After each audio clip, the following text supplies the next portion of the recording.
Berlin Conference, the day Africa was divided.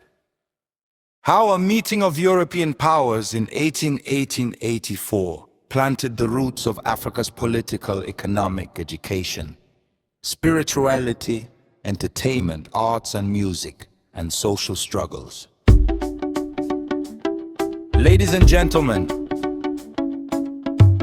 the Berlin Conference of 1885 was more than just a meeting of European powers.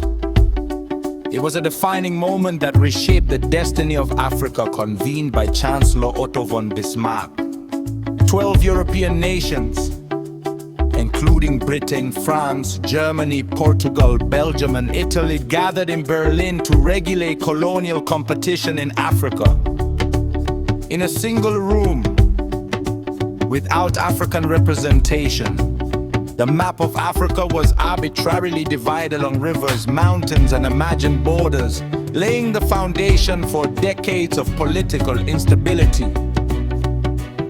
The consequences were profound and multifaceted politically. The conference imposed artificial states that grouped diverse ethnic groups and dissolved pre-existing kingdoms. This sowed seeds of conflict, civil wars, and weak governance structures that persist today. Economically, colonial powers exploited Africa's rich resources: gold, diamonds, rubber, and timber, prioritizing European markets over local development. This exploitation stunted industrial growth and entrenched dependency.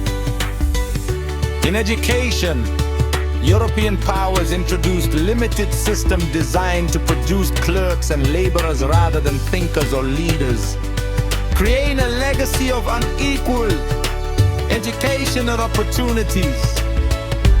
Spiritually, colonial rulers undermined indigenous beliefs, imposing Christianity while marginalizing traditional practices, altering centuries-old cultural identities.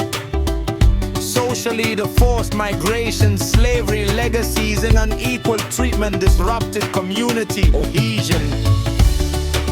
Even in entertainment, arts, and music, African creativity was often commodified for European audiences, while local traditions were suppressed or devalued. The Berlin Conference did not just carve Africa's map. It carved lasting inequalities that continue to influence governance, social structures, economic strategies, and cultural expression.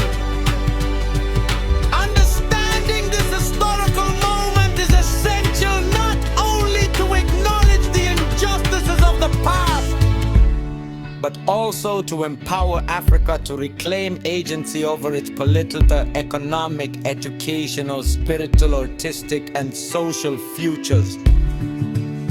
The day Africa was divided was not just a historical date. It was a call to reflect, learn, and rebuild from the roots of imposed struggles towards self-determined growth.